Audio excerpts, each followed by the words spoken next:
After 26 league goals, Nelson Viper also won La Liga Player of the Year. He was the only Mallorca player to make the team of the season though. And despite us finishing in the European slots, the board have only given us £11 million. A bid from Saudi Arabia came in for Dardai, and I tried to push them a little further and asked for 20 million instead of 15, but they rejected. Of course, losing our goalkeeper Rajkovic put us in a tricky position, and we had to go for a youngster, David Medina, because there was simply no good goalkeepers under 20 years of age that would be interested in joining us. An offer came in for Capete, a centre-back that we sparsely used last season, but we have 3 very good young centre-backs coming through, so I'm willing to accept the offer. And at this rate, I'll be spending all of that transfer budget on Japanese players because my scouts keep finding insane talents in that country. Dardai has finally agreed to leave the club, as well as unfortunately for a lot less money than their original bid. However, I do think it's still worth selling him for this amount, and we try and bring somebody in who has better potential to become a better player in the long run. I did decide, however, to sign a second goalkeeper. Again, another talent from Japan called Sakamoto for just 2.1 million. I found my Dardai replacement in Danish winger Frank Jensen, who can play in that attacking midfield role, and I believe can be an instant improvement on Dardai that has a release clause that we activated. And again, another player from Denmark that's just way too good to resist bringing in. A quality centre-back option at Brøndby that has a £6 million release clause. And because of suspensions and injuries, we have to rely on that centre-back to actually start in the first match against Sevilla away from home. And we started very well after Nelson Viper scored after just 3 minutes. And just before half-time, the Sevilla ended up scoring a goal of their own, and in the second half, they continued to pile the pressure on, found a second goal, and we've got nothing to answer for, and we lost 2-1. We also had the disappointing news of losing Junior Krupi for up to 2 months. A rough start of the season continues. We also lost to Atletico Madrid at home, and the fans started to criticise my tactics, which is the same tactics that got us European football last season. There were no complaints in the next match though, as we absolutely decimated Levante away from home, 5-2. There was a lot of standout performers, but the man of the match, rightfully so, went to Prestiani as he scored himself a very good hat-trick. Unfortunately, the exact same starting 11 went out against Girona at home, putting in 20 shots on goal and couldn't score 1. Our 5th place finish last season was actually enough to gain us automatic qualification for the Champions League, and our fixtures are looking rather tough. Deadline day though, and Newcastle come in for Rafael Luiz for £39 million, which is nowhere near his value, so it's an instant reject. Of course though, he doesn't like this and wants to discuss leaving the club to go to Newcastle, and eventually we agree on a £69 million asking price. Naughty. Deadline day did close before that though, and we signed a Nigerian midfielder that our scouts found in Africa, who was so cheap I instantly just put a bid in. I thought September was going to be a difficult month when we faced Granada away from home, and they scored against a run of play, but thankfully we kept plugging and Nelson Viper scored an equaliser just 10 minutes later, and from that our performance really outshone Granada and Rafael Luiz scored a second. But the man of the match was our new signing Frank Jensen, who picked himself up his first goal for the club and getting our 3rd on the day. Our first game of the Champions League, and we're leading 2-1 against Copenhagen quite late on, and they scored through Emil Højlund. And they thought they got themselves an equaliser, but in the 93rd minute, our new Danish centre-back scored us the winner, which I bet that lad was buzzing with because he came from Copenhagen's fierce rivals, Brøndby. I was a little shocked in the next match when we faced Real Madrid because they had Danny Namaso up front, who I've just seen they have bought in from Porto last season for £49 million. The English striker absolutely tormented our defence, scoring a goal within the first 5 minutes. He was then poaching in the box when a second shot came in from a Madrid player, deflected off him and made it 2-0 after just 10 minutes. He was then given the duty of taking the penalty to score his hat-trick, and Medina saved it. Nelson Viper also took a penalty, but he made sure he scored it, and in the second half Nelson Viper was in the box again when the ball was launched in, and his header crept into the top corner to make it 2-2. In the 91st minute as well. But we followed that high with a bad loss to Liverpool in the Champions League and a decent draw to Valencia, and those 2 goals from Viper puts him in the league's top scorer despite us being 11th place in La Liga. Another goal in the league for Frank Jensen in the first match in October against Real Betis, but still we could only draw the game 3-3. At home to Real Sociedad though, and more misery piled on when Oyarzabal opened up the scoring. However, in the second half, one man changed the course of this game, and that was Anthony Malambo. He scored 2 goals to put us back in front before securing his hat-trick from the penalty spot, and still had time to perfectly stay onside in his own half in the 91st minute, beat the keeper and score a 4th. But we were then pumped by the same scoreline by Bilbao, and 4-1 was unfortunately also the score when we faced Barcelona in the Champions League, who now have just signed Jack Grealish. We played Barcelona in the league just days after playing in the Champions League at home this time, but we still lost 3-2. Despite those 3 losses on the bounce, we started very well against Villarreal and Krupi scored within 4 minutes. But a defensive mishap sees Gerard Moreno go through on goal and equalise. We weren't rocked by this though, picked ourselves up and Jensen put us back in front. And 10 minutes later, Viper made it 3 and we were off. Finishing the game 5-2 rather comfortably, but after those earlier losses, we sit in 9th place, even though we've played 2 more games than the clubs around us. We looked incredibly out of our depth in the Champions League though, with our next fixture against Porto, resulting in a 3-1 loss. They played us off the park and Gonzalo Borges scored 2 goals. Our league form improved and we won the following match 2-0 away to Almeria, with both goals being assisted by that man Prestiani, taking that form into a 5-1 win, with 2 goals from Rafael Luiz, who looks better and better attribute-wise every time I see him. Biggest win of the season so far though, as we travelled to Munich and turned Bayern over 1-0, and then conceded 4 goals in a draw to Celta Vigo. But still, that good run of games sees us slowly climb the league table up to 7th place. Annoyingly, we were in a spell of drawing games this season, with another 0-0 against Sevilla and a 1-1 against Espanyol. And from 3 draws on the bounce, we face Ajax next in the Champions League and absolutely destroy them 4-0.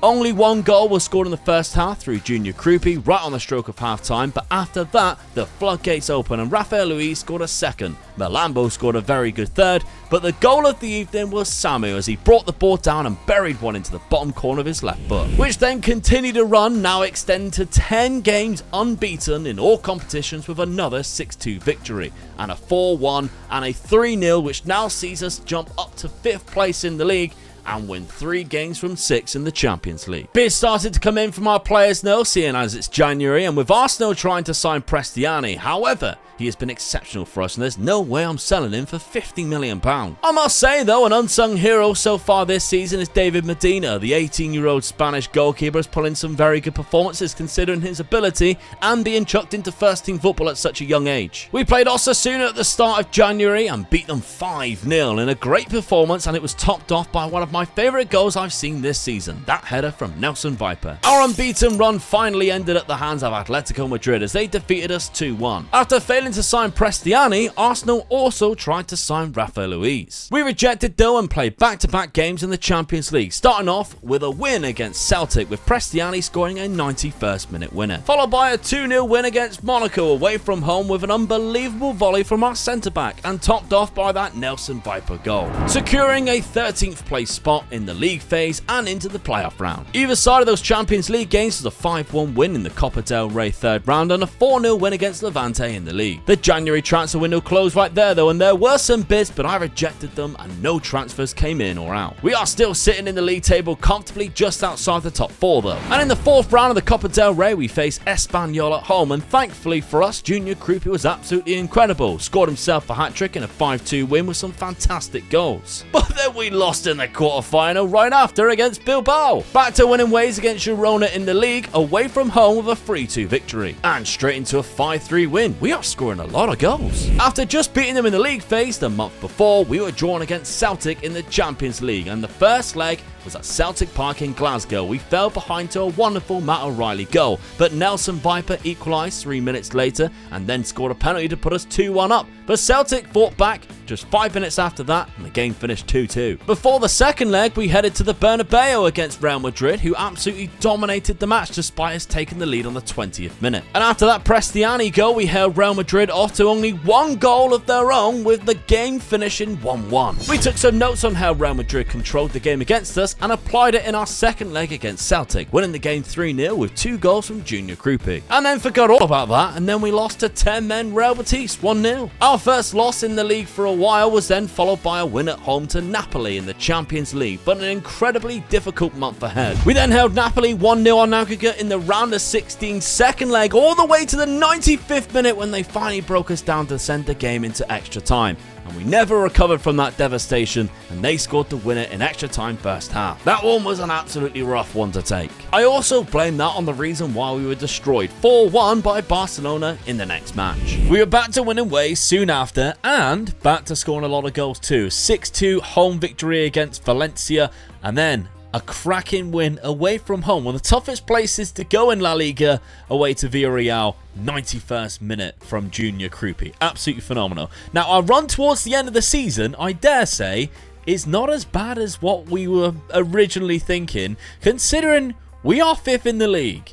We stand a very good chance of catching Real Sociedad ahead of us and maybe even challenge that top 4, top 3. Who knows? Overtaking Sociedad, though, might have been much easier if it weren't for the fact that we lost against them 2-1 despite taking the lead on the 15th minute. We also lost 4-1 to Real Valladolid, however. After being incredibly inconsistent throughout April, winning the other 3 games and scoring a lot of goals, we sit in 5th place, 2 points behind 4th, but played a game more. It didn't really matter how good we were in the remaining fixtures, even as we went unbeaten in the last 3 games, because Real Sociedad went on a mad run and won their last 5 fixtures in the league, making our last few fixtures redundant in getting us into the top 4, but still we held off the other sides from leapfrogging us and keeping our 5th place. Could mean Champions League football next season, but what a season Nelson Viper has had. Golden Boot winner again, and Prestiani picks up the most assists and the most man of the matches. Now, currently that still puts us in the Europa League spots as a guarantee, but we could potentially be bumped up to the Champions League like we was this season. But let's take a look at the development dive time, and we're going to start off with the loan players that have gone out. I'm a little bit worried about Miguel Pons. He's a striker who went on loan into La Liga 2 at Huesca, and he hasn't scored a goal this season in 19 games. I know a lot of the time he come off the bench, which I'm a little bit annoyed with. Attribute-wise, he looks great. I'm a little bit surprised that he didn't score at all. That does worry me a little bit, because Popovic got 17 goals in 44 appearances in the same league. And I don't think he looks nowhere near as good. So maybe we can look to possibly sell Popovic for a bit of profit. We only brought him in for £2.9 million and he is worth a little bit more. That could be something we do. And Wolsey's been out on loan. He hasn't played that much either. I'm quite concerned. Diao I probably will look to sell this season and bring in a profit. He came in on a freebie, so that's not too bad. Alexic scored 21 goals. Absolutely insane. I'll maybe look to bring him back into the rotation because we haven't really got a backup. We've been playing Junior Krupi up front. Possibly we could look to bring him in rotation, or we look to sell him. Ibrahimovic, I think it's time to sell. He keeps requesting to leave. That's the reason why he's out on loan to begin with. And he did do really well on loan. So that could be an option for us, absolutely. Dulgilis, I don't know about whether he's actually going to turn into anything good or not. He looks okay. On loan, he had a great time in the 2nd division at Tenerife, so who knows? Let's have a look at some first team players, though. Nelson Viper is our top goal scorer, of course. He played insane. A lot of 14s in there. I don't know whether he's going to grow anymore.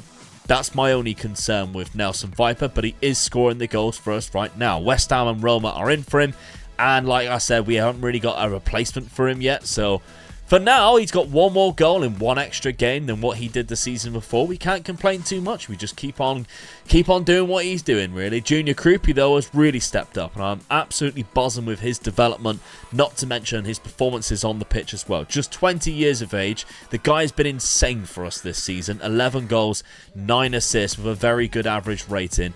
Absolutely over the moon with our number 10. Jensen's come in and just bedded into the team perfectly. Frank Jensen, the Danish 18-year-old. How good is he for an 18-year-old? Like, that is a bargain player that we've picked up there for 6.7 million. 13 goals and 10 assists. Absolutely signing of the season. One of probably the best signing that we have made so far in Youth to Gold. Because Prestiani I knew would be good. And 27 assists is absolutely disgusting. A current ability of only 3 is worrying. He is also unhappy. He wants a new deal. I'm more than happy to give you a new deal. 13 goals, 21 assists.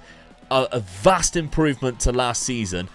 Unbelievable performance from Prestiani. So happy with that one. Malambo has played a bit more of a squad role, but he's still doing very well. His development's kind of hampered by that. Rafael Luiz, I'd be surprised if we managed to keep him for a couple of more seasons, because some big clubs are coming in and he has strapped a £69 million valuation to him. Inter Milan are now wanted, but I will be obviously looking to see if we can bring in a replacement for Rafael Luiz, because that's the whole point of Youth to Gold. Now's the time that we need to look to bring in the players that will replace Samu and Rafael Luiz. Samu, by the way, is 26 and he is also wanted by Norwich 2 seasons in a row. I think I could potentially find a player that's better than Samu. I haven't found any yet, but I think I could in the future. The backup, well, our centre-back that's come into the side has become from a backup to a starting player in power-up from Brøndby. Of course, he scored that fantastic goal against his former rivals, Copenhagen. Development-wise, he hasn't developed too much, but I'm still happy with his performance, and he's still only 18. So can't really complain again. He's been next to Effie most of the season. And Effie's done really well. He's come in absolutely solid, really good. Happy with him. Don't need to improve him. And Morgala has gone to the right-hand side. So that's been what the dynamic has looked like at the back. And the dynamic of Morgala going to right back is quite fluid, really, because he can play there quite well. Jai, who is usually there, still played 26 games, so he's not unhappy. We've got a good rotation there at the back. I'm more than happy with that. Tony Lato, majority of the time, plays left back. But David Medina, I mean, he has done wonders for us this season for a guy that I thought would be really, really out of his depth. Not at all. He's got a couple of man of the matches as well. He got 2 man of the matches. 9 clean sheets. Yes, he conceded 61 goals, and maybe if we had Rajkovic in goal this season, we would have finished in the top 4. But I don't think we can complain about a player who was just 18 years of age and keeping out a lot of other goalkeepers that we have signed. The rest of the signings, I'm not too sure about. Morlanes, I might look to offload at the end of this season. 28 now. That's time for him to go, in my opinion. And in the development centre, we've got Sakamoto, who was the other goalkeeper that I brought in. Hasn't played any games for either my youth side or my B team, and I don't know why, so I'm going to have to look at that and see if I can get him some game time next season. Galan is another one that's done quite well in Mallorca B team. 3 goals, 1 assist. Might be somebody that we look to bring into the rotation. And Felicimo actually is another player that I brought in at the end of last season on a free transfer that's done really well in Mallorca B team. Might be somebody I'll offload for a bit of profit because I don't think he's good enough to go into our starting 11. The players that we have brought in the youth intakes are not very good. We don't have very good structure or anything like that right now. We're still building that. That's still to come in the youth to go. Maybe stage 4, stage 5. We're still in stage 3 right now. We're looking at who we can bring in from our shortlist. There's a couple of players here. But unfortunately, only one of them is actually interested, and that's Lucien Toma. That could be a player that I bring in to replace for Samu. So we'll have to see whether that happens or not.